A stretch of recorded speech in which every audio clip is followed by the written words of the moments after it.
Hello everyone. Welcome back to another episode of our entitled parents. In today's episode, Stepmom wears white to the wedding. Try to bring home my bacon? I'll give you my can of whoopa ***. Entitled parent thinks teachers should work 24/7. Before we get started, make sure to subscribe so you will never miss a video. So let's get started. Stepmom wears white to the wedding. So I was at a wedding today that was a mess from the word go. The bride was beautiful. It was hot as hell, and yet she still shone. Her groom was 35 minutes late to the wedding venue, but she didn't let that bother her. Their kids, they were married before to each other, kept talking and walking around.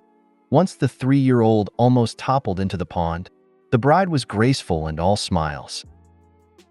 It was mentioned that this was an unplugged wedding, but her dad and his mom both stood up and took photos interrupting the ceremony. The bride laughed and carried on. It appeared it was going to be a perfect day. Then she saw her stepmom. The 70-something lady was wearing a white gown. Who does that shit? Seriously. I was appalled by it, and I even messaged my husband, who wasn't there, beforehand to tell him. The bride refused, understandably, to talk to the lady. She, the entitled mother, made a huge deal that my daughter won't talk to me today, and it breaks my heart.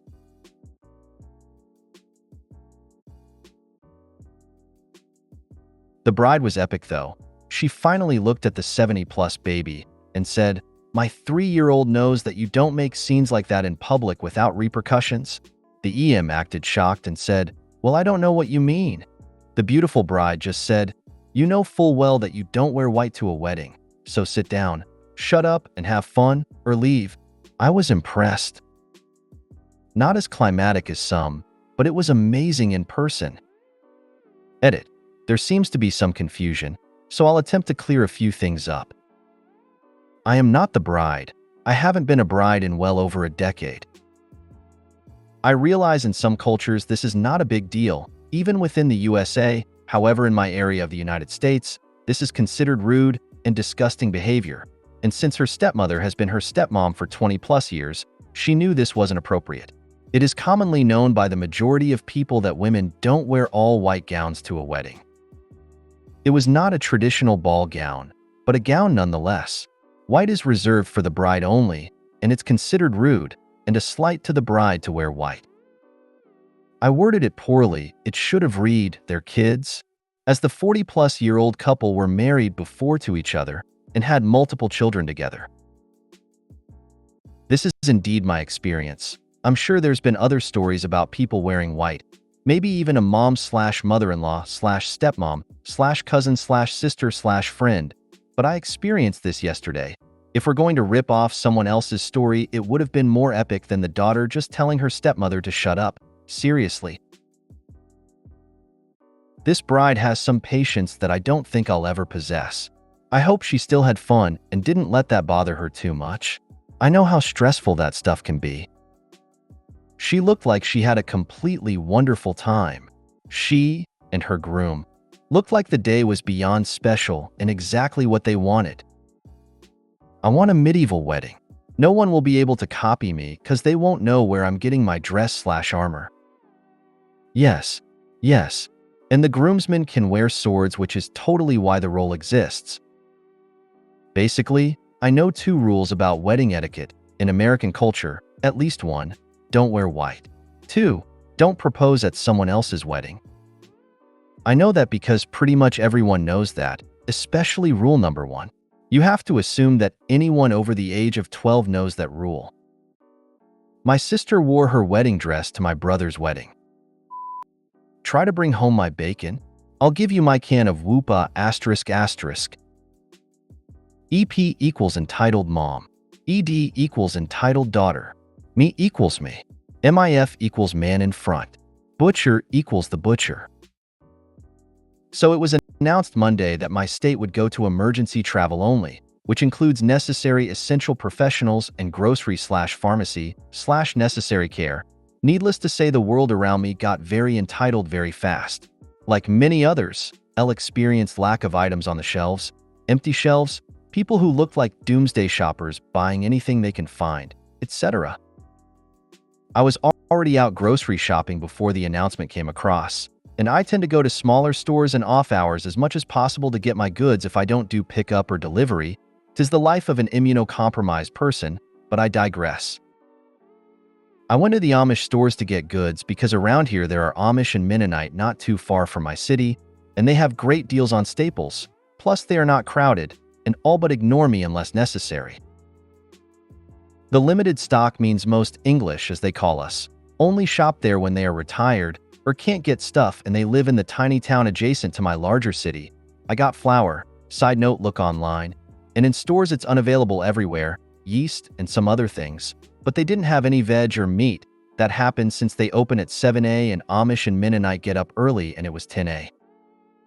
No worries, I'll go to the butcher, but the Amish butcher was closed. So I head over to the tiny butcher in my city I frequent, as I know after Monday I'll be home for a minimum of 2 weeks. I get there and the coolers are all but bare, as are the shelves, but I see the butcher still is packaging some items, and so I get in the longest line I've seen there ever. I read the signs and know the limits so as to not be greedy. The MIF finally got to the butcher and apparently didn't read the limits, so they have to tell him no several times. But he gets the 2 pounds of bacon they said was the limit, leaving what looked like less than a pound of bacon. No worries, first come first served. I only wanted a pound for my family. Anyways, he gets the last brisket and the last of the chicken thighs. I am mentally adjusting order because again he was first. He can get whatever he likes.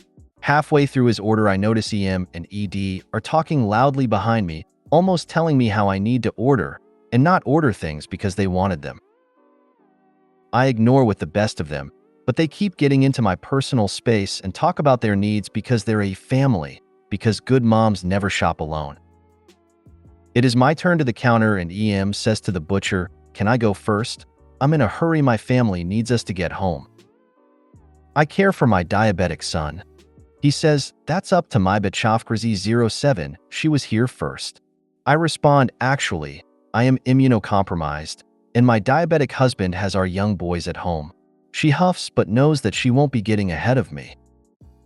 ED whispered, "Mommy brother is diabetic?" She looked to be the same age as my middle child who's 7. EM shushed her.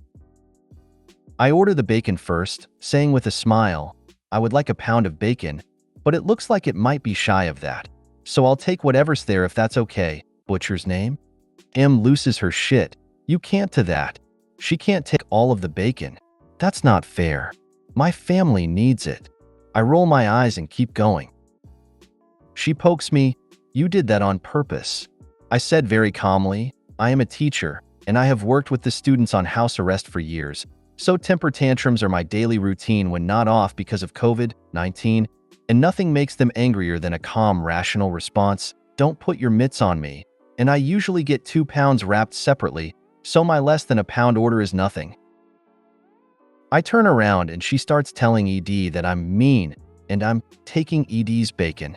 ED of course cried, and I swear a little bit of butcher's tolerance died then too because he looked so sad. I order 1 flank steak. There were 4 left. She said, "Oh look, now she's taking the best tube steak." It was flank, but whatever. I order 4 chicken breasts that I don't pick out, and that was rude apparently too, as was my request for 3 pounds of ground chuck in separate packages. The guy in front of me ordered 3 and 6 packages, but whatever. Then moved from the counter. As I am looking at the bits and ends they had pre-packaged, I feel a bump on my cart. ED was trying to take my bacon out of my cart. Butcher sees her, as does the MIF. He was chuckling. He was paying, probably thinking, "Not my circus, not my monkeys." The butcher walks over from behind the counter and says very calmly, "Do not take items from other people." He was clearly more angry than I, so I say, "I got this. Little girl, it's not nice to take things from people."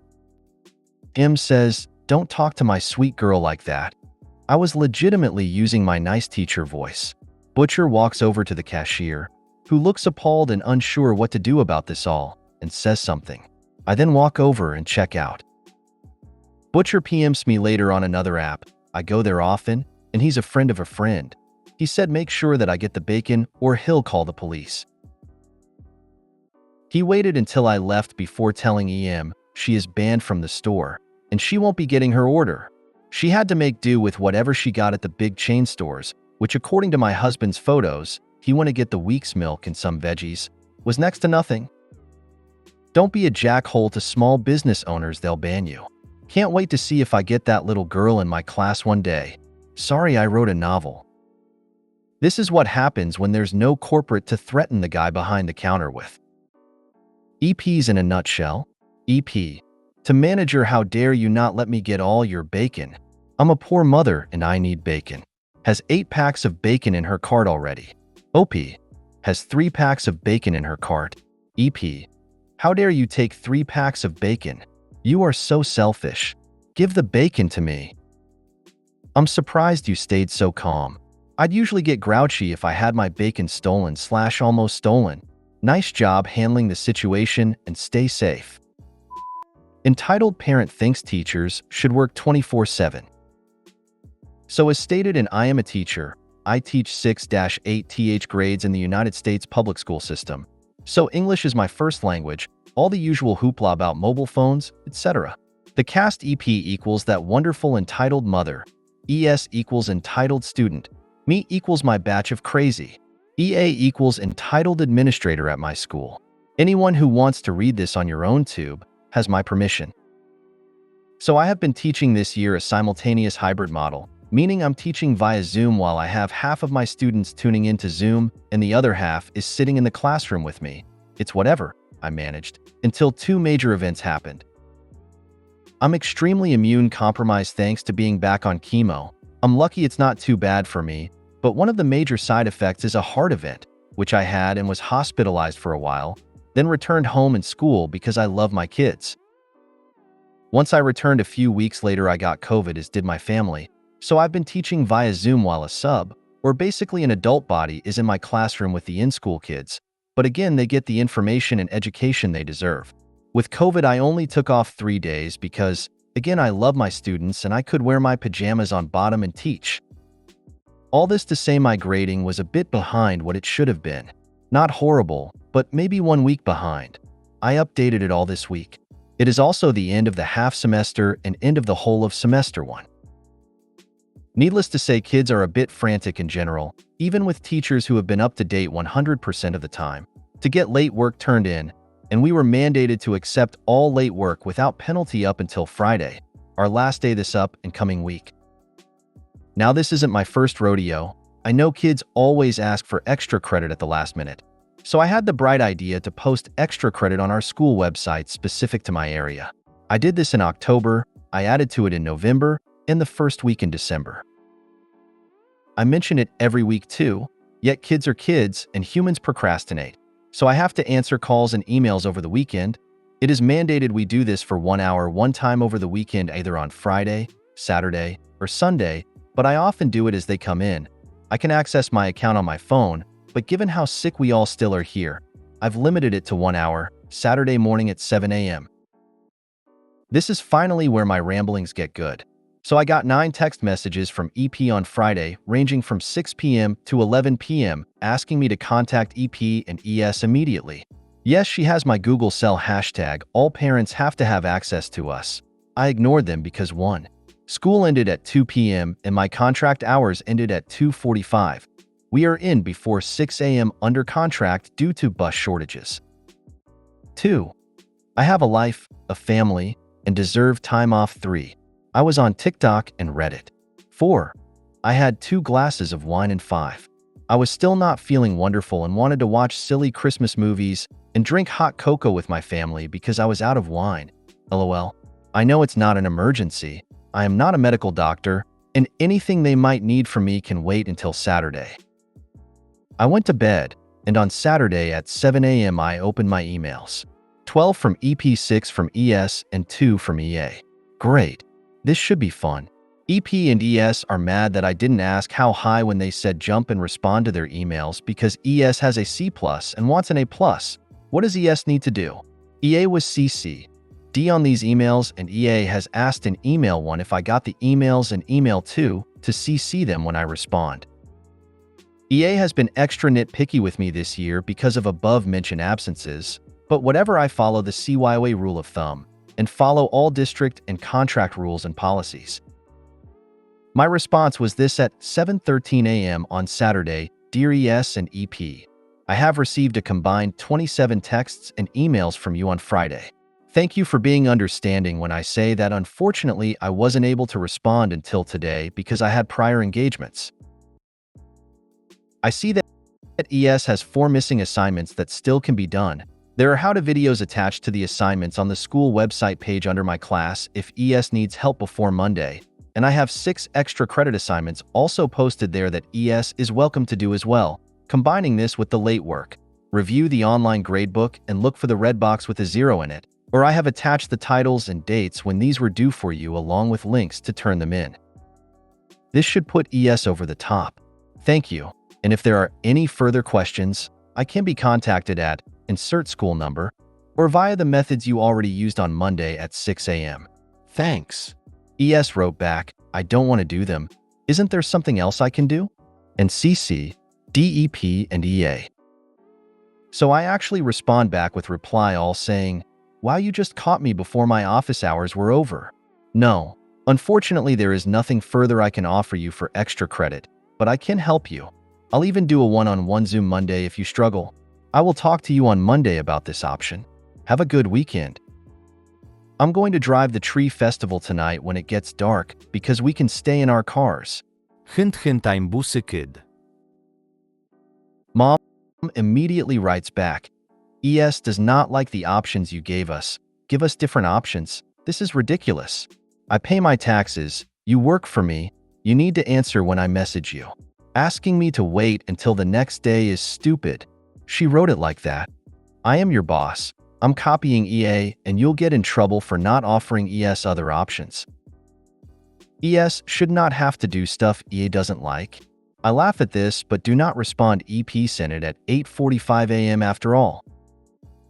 I get an actual phone call from EA at 9:06 a.m. Saturday. Please, can you tell me what is going on here?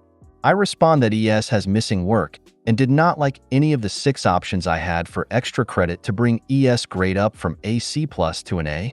EA actually says, find something else or offer a one-on-one Zoom on Sunday. I flatly say no. I am busy Sunday and I have COVID that I worked through and I have already done my hour. I offered underscore as extra credit. What do you think I should offer instead? EA actually says, maybe you can call ES and see what they want to do? I said I'll send one more email and CC EA so everyone will be on the same page. ES and EP actually had already talked to EA unbeknownst to me, so EP responded that I had to offer to come to their house and give ES one-on-one lessons, and ES wants them to be fun, so maybe something about Fortnite? Maybe I could play Fortnite with ES while EP and other P go out for dinner.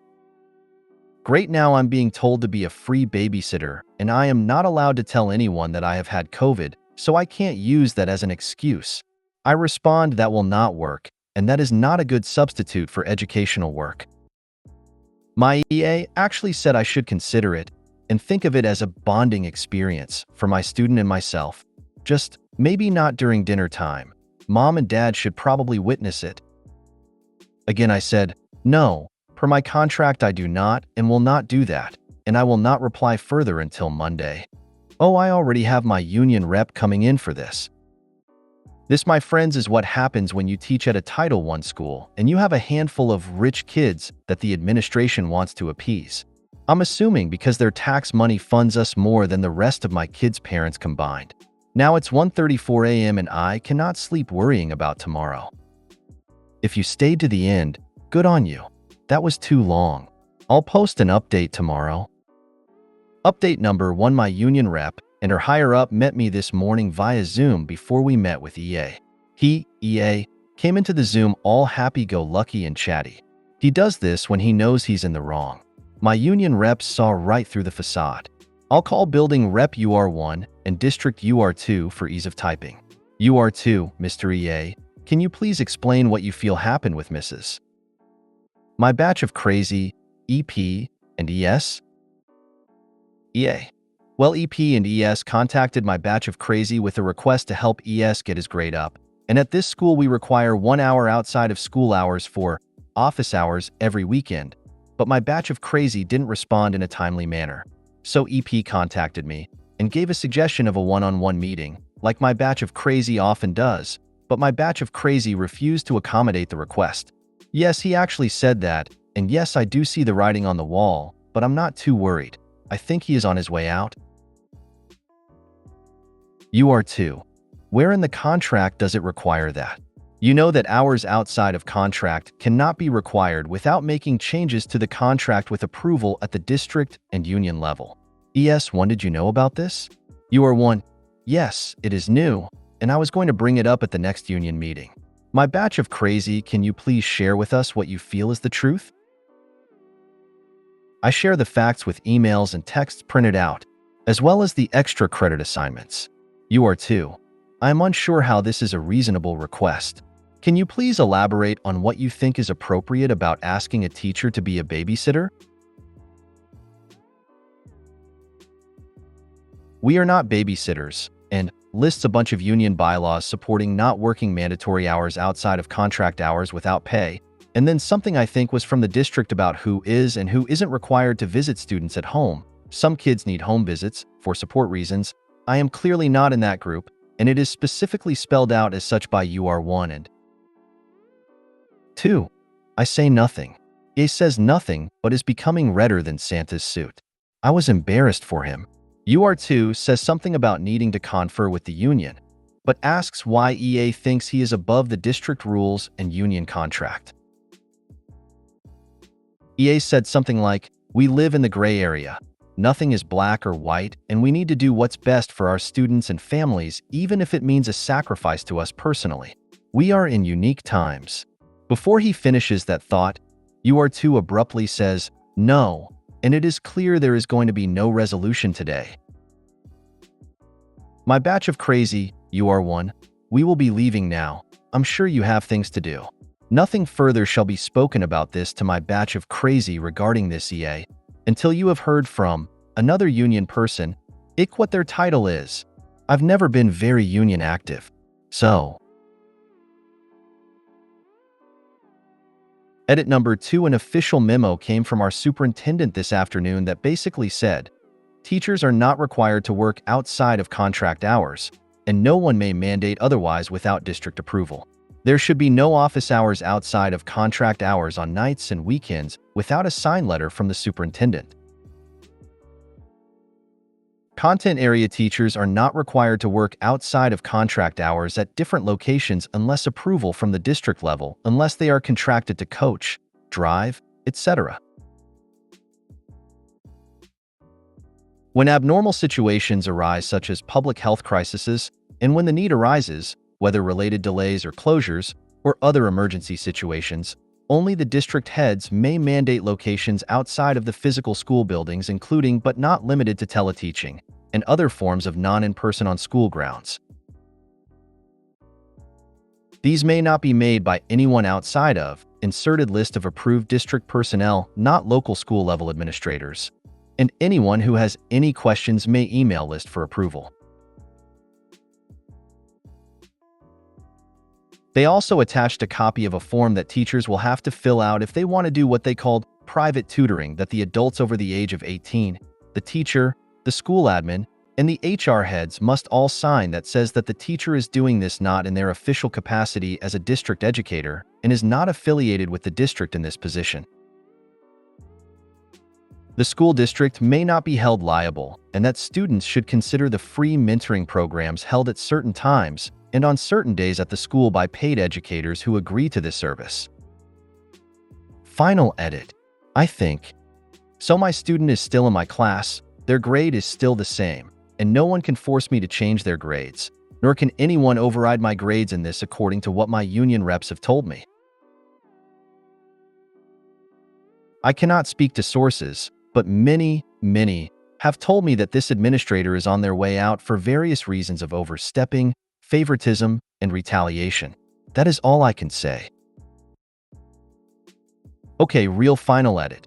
So the kid ended up getting kicked out after he physically assaulted a kid whose parents were more important.